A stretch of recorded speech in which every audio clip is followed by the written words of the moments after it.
Vince McMahon had one clear rule that no wrestler was allowed to date his daughter, but despite that strict boundary, several of them still crossed the line and broke it, starting with Midian. You know, I was the very first wrestler to ever ask her out on a date. Did you know that? Steph, will you give me the honor of being my wife?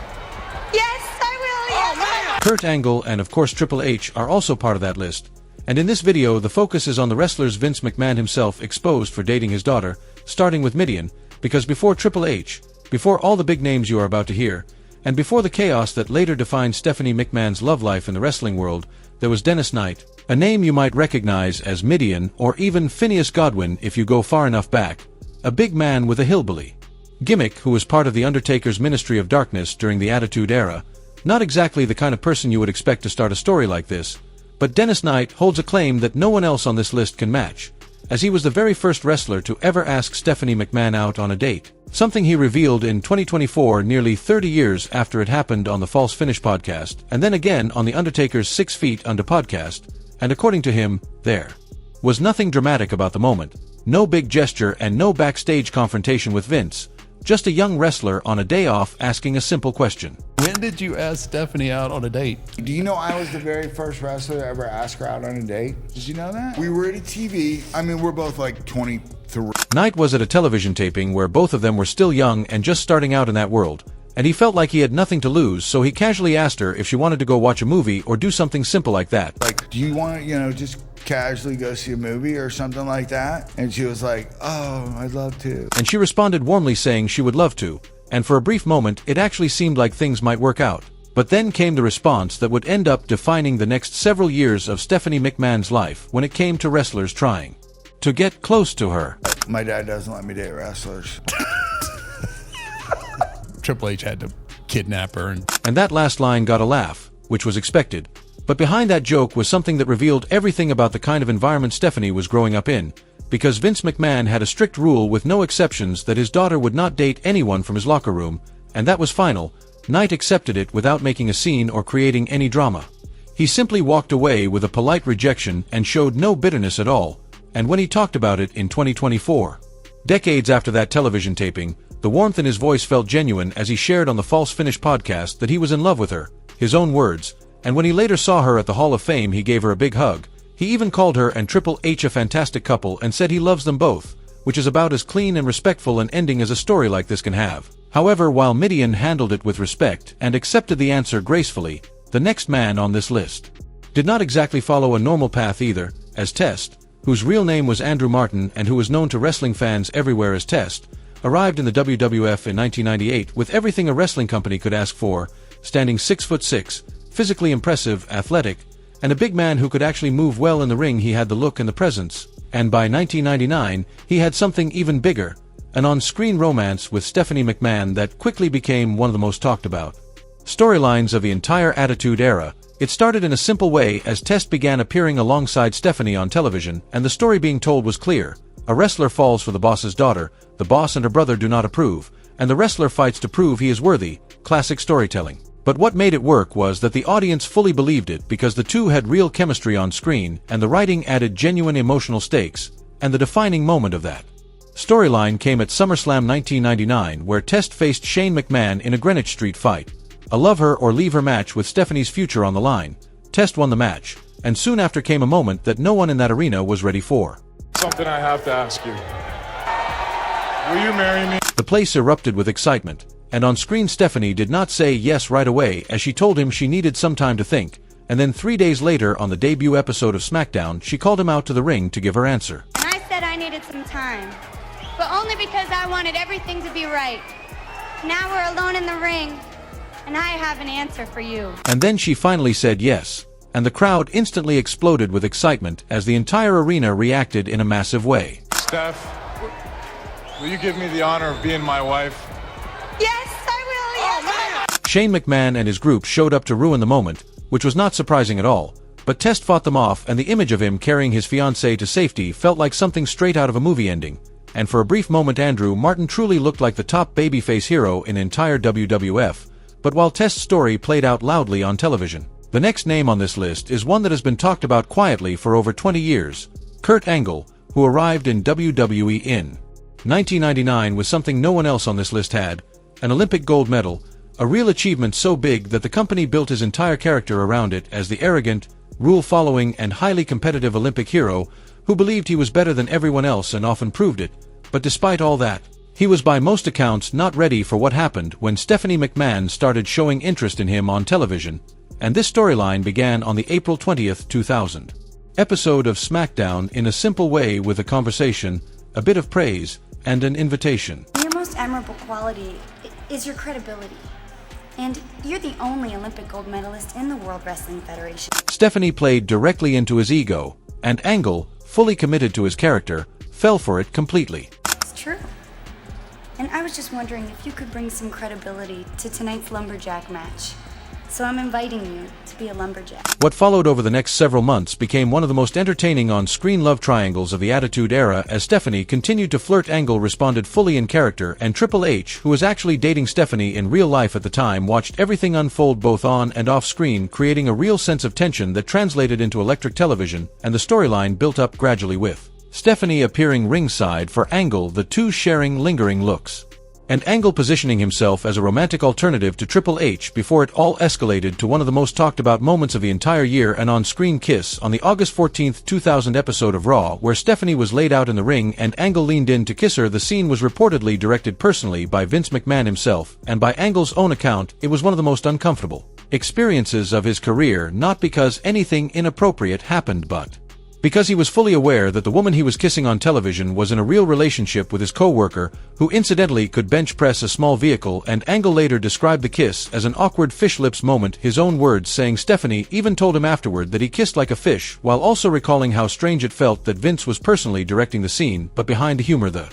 storyline still had real weight, and there were even reported plans to push the angle further by having Stephanie choose Angle over Triple H on screen. Those plans were eventually dropped, partly because Triple H felt the audience would not accept that direction, and partly because the real-life relationship made the situation increasingly complicated to manage behind the scenes. So the storyline came to an end at Unforgiven 2000 when Stephanie turned on Angle in the ring and made it clear she was standing by Triple H, while Angle ended up walking away with the WWF Championship soon after as a kind of consolation prize, and the entire love triangle was quietly phased out, with all three later confirming there was never any real-life romance involved, and that it was purely a scripted storyline. But for a few months in the year 2000, Kurt Angle was positioned as the most convincing on-screen rival to Triple H for Stephanie McMahon's attention that WWE ever created, and even years later the chemistry from that angle still stood out, especially when Angle later returned to WWE as Raw general manager and crossed paths again with Stephanie in a professional setting, serving as a reminder of just how strong that original storyline had been. Not only do we have a business relationship, but we both know we have a personal relationship as well. Steph, I know you have a thing for me, and I'll be honest with you, I have a thing for you too. But Stephanie, as she always did, shut it down with authority, and that was the end of it. You know what, Kurt? Yeah. I do have a thing for you. There's a time and a place for everything. And right now, it's time for business. Kurt Angle, an Olympic gold medalist, a 13-time world champion, and one of the greatest wrestlers to ever step in the ring, still left that office without a date. But some people did not even need a storyline to make their feelings known, and the next name on this list never had an on-screen angle with Stephanie at all. He simply found a microphone, spoke his mind, and let everything else unfold on its own. Devin Dudley, who spent most of his WWE career putting people through tables, winning tag team titles alongside Bubba Ray Dudley, and helping define one of the most iconic tag teams of the Attitude and Ruthless Aggression eras, with his loud personality and catchphrase "Get the Tables" making him instantly recognizable. But despite all of that,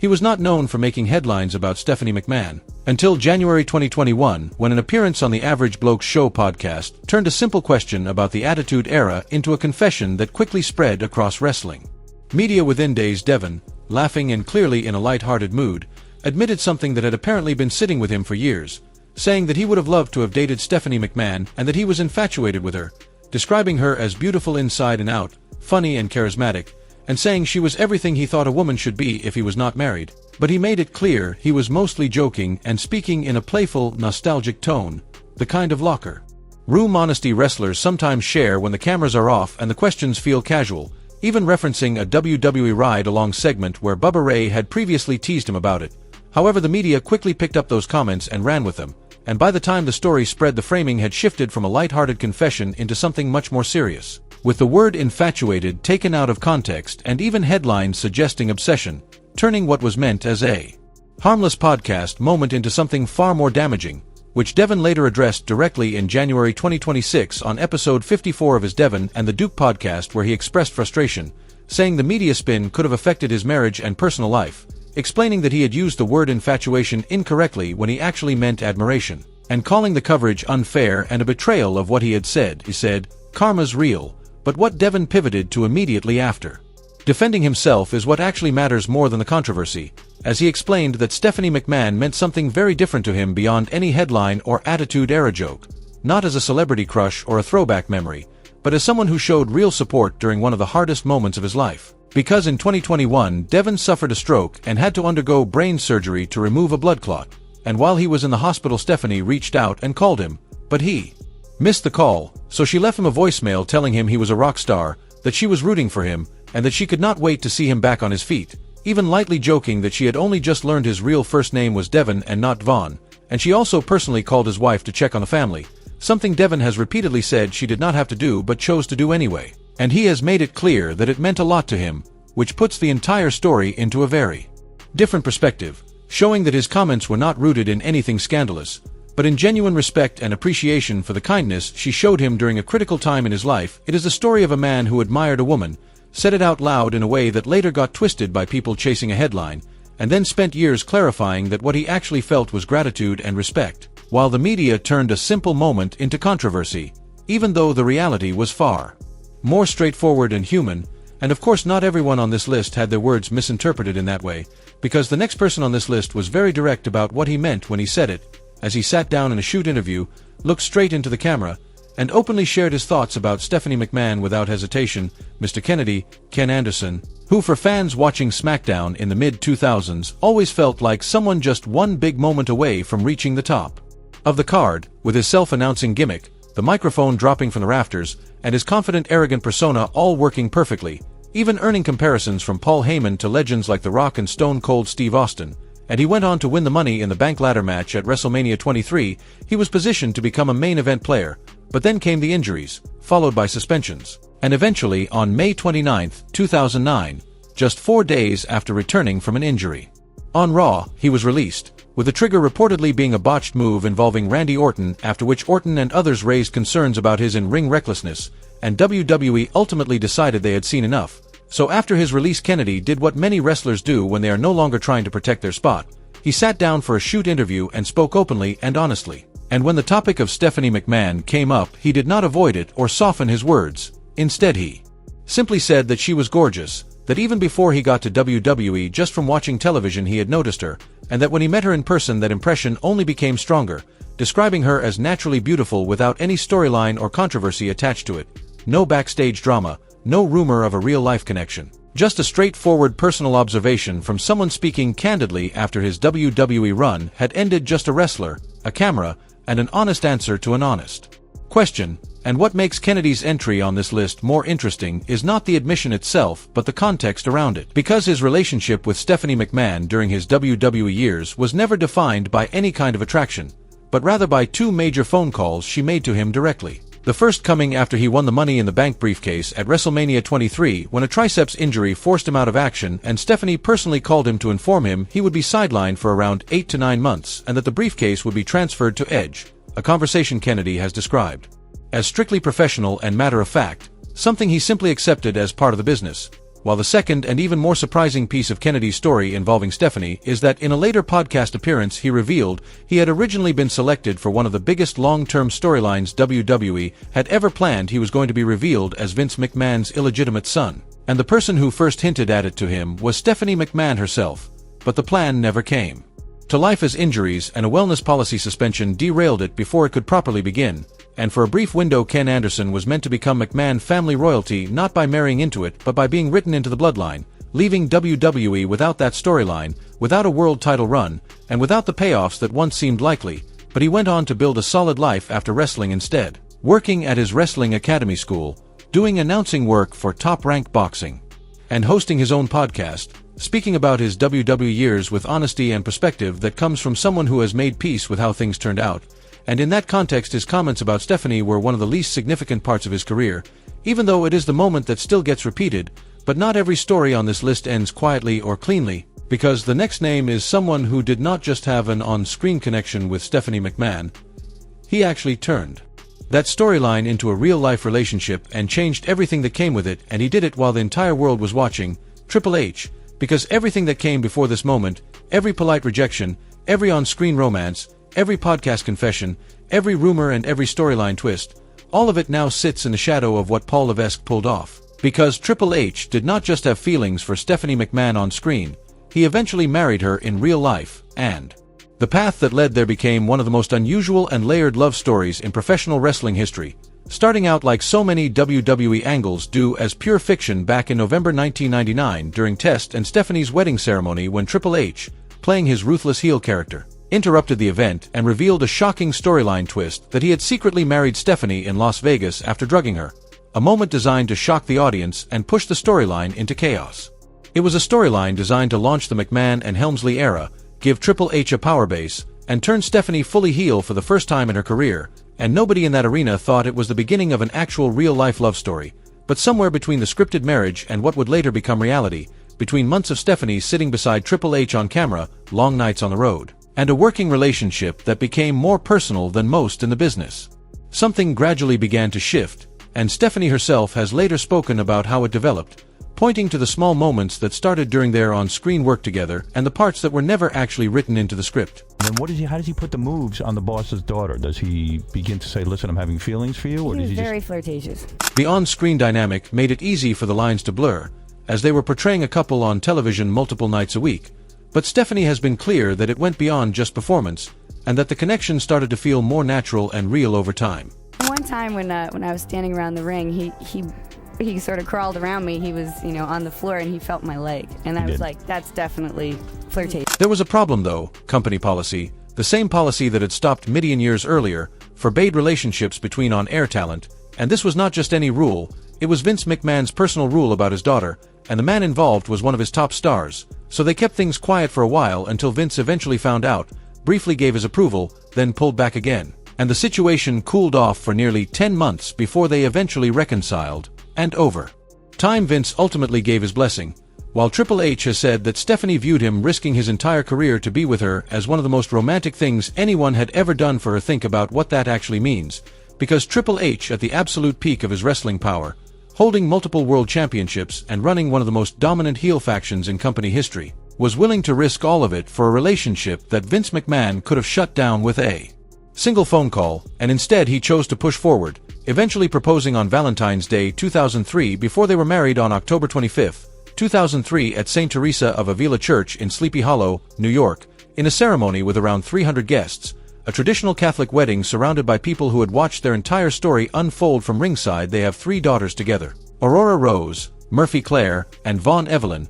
and Stephanie has stepped back from her day-to-day WWE executive role since early 2023, though she remains connected to the company and was later announced as the first inductee into the 2026 WWE Hall of Fame class, while Triple H currently serves as WWE's Chief Content Officer, essentially overseeing the creative direction of the entire company. And in September 2021, when Triple H suffered a serious cardiac event caused by a genetic condition combined with viral pneumonia, it was Stephanie who pushed him to seek medical help, showing how the man once portrayed as the toughest in the room was being looked after by the woman he chose to build a life with. And after retiring from in-ring competition on March 25, 2022, the physical career he built came to an end, but the real story he started, not the scripted one from the storyline days, but the actual life they built together, continued on, and among all the wrestlers who were ever connected to Stephanie McMahon in any way, only one ultimately ended up sharing a life with her. And he did it the way he did everything else, by refusing to take no for an answer, by outlasting every obstacle in his path, and by being, when it mattered most, exactly who she needed him to be, Randy Savage. But this is where reality takes over from rumor, because in wrestling there are stories that get told casually, and then there are stories that get repeated so often they start to feel like fact. And the supposed connection between Randy Savage and Stephanie McMahon falls firmly into that second category, a rumor that spread through message boards, locker rooms, and podcasts for years until it began to take on a life of its own. But here is what is actually known. Savage left the WWF in October 1994 after his contract expired, and unlike many of his contemporaries like Hulk Hogan, Ric Flair, or Shawn Michaels, he never returned in any capacity, not for a cameo, not for a Hall of Fame appearance during his lifetime, and not for any kind of official WWE involvement at all. He worked for WCW, became a pop culture icon through Slim Jim commercials, appeared in Spider-Man, and even explored music, but the door to WWE remained closed, and then he passed away in May 2011 after suffering a sudden heart attack while driving near his home in Florida, with his wife Lynn in the passenger seat, at the age of 58. And his induction into the WWE Hall of Fame came 4 years later in 2015, posthumously and long after many felt it should have happened, and that gap between his departure and his recognition created space for speculation, and into that space a rumor eventually formed, first appearing on wrestling message boards around 2004, claiming that Randy Savage had been romantically involved with Stephanie McMahon in the early to mid-1990s, and that Vince McMahon had discovered it, with the fallout allegedly being the reason Savage was quietly pushed out and never brought back to WWE. Some versions of the story even went further, claiming Stephanie was underage at the time, while others kept it more vague, suggesting only that Vince McMahon had simply ordered Savage to stay away. And the reason the rumor spread so widely is because it offered a clean explanation for something that otherwise never had one, filling the gap between one of wrestling's greatest legends and a company he never returned to. But despite how far those stories traveled, they remain unverified speculation rather than fact. And still the narrative continued to evolve as the focus shifts again, this time to Brie Bella, because not every moment on this list comes from locker room rumors or backstage whispers, and sometimes it comes directly from the middle of an on-screen feud, as in May 2014 when Brie Bella was involved in one of the most heated storylines of her career, with Stephanie McMahon portraying the powerful corporate authority figure she had refined over years, targeting Brie, her husband Daniel Bryan, and the Bella family with cold and calculated aggression. That made the audience fully invested in seeing someone stand up to her, and Brie became that person. The feud was personal, the promos were sharp, and the crowd was fully invested, so when Scott Fishman of the Miami Herald sat down with Brie Bella during that period, the expectation was simple: some storyline promotion, a bit of hype for the upcoming pay-per-view, and maybe a few thoughts on being in such a high-profile angle. But what came out of the interview was something more genuine, as Brie said she had a girl crush on Stephanie McMahon, describing her as an amazing woman, incredibly talented, and someone she deeply admired, especially for her work outside the ring with charities and WWE representation, while also noting how she could switch completely when she stepped into character, and what Brie was really expressing was admiration rather than anything romantic, a recognition of someone operating at a level she respected and wanted to learn from, with Stephanie at that point not only being an on-screen authority figure but also serving as WWE's chief brand officer and a public face of the company's philanthropic work. She was a mother of 3, performing on camera at a level most trained wrestlers struggle to match, while also helping run a major part of the company behind the scenes, and Brie Bella, who was herself rising as one of the most visible women in wrestling through Total Divas and her in-ring work, recognized all of that and said it openly in a newspaper interview, and the feud between them eventually reached its peak at SummerSlam 2014, where Stephanie defeated Brie following a shocking heel turn by Nikki Bella, a moment that is still remembered as one of the defining segments of that era and in hindsight is often credited with helping lay the groundwork for what later became known as the women's evolution, proving that women's storylines could carry real emotional weight and main event level interest when the writing and performances were fully committed, with both Brie and Stephanie bringing that commitment in full, and the respect between them off camera, the same respect that led to a girl crush comment in the middle of a heated feud, likely played a major role in why the storyline worked as effectively as it did, and more than the drama or twists or rumors. It stands out as one of the clearest examples of what Stephanie McMahon represented on screen and behind the scenes. What followed over the next several months became one of the most entertaining on-screen love triangles of the Attitude Era as Stephanie continued to flirt. Angle responded fully in character, and Triple H, who was actually dating Stephanie in real life at the time, watched everything unfold both on and off screen, creating a real sense of tension that translated into electric television, and the storyline built up gradually with Stephanie appearing ringside for Angle, the two sharing lingering looks and Angle positioning himself as a romantic alternative to Triple H before it all escalated to one of the most talked about moments of the entire year, an on-screen kiss on the August 14, 2000 episode of Raw, where Stephanie was laid out in the ring and Angle leaned in to kiss her.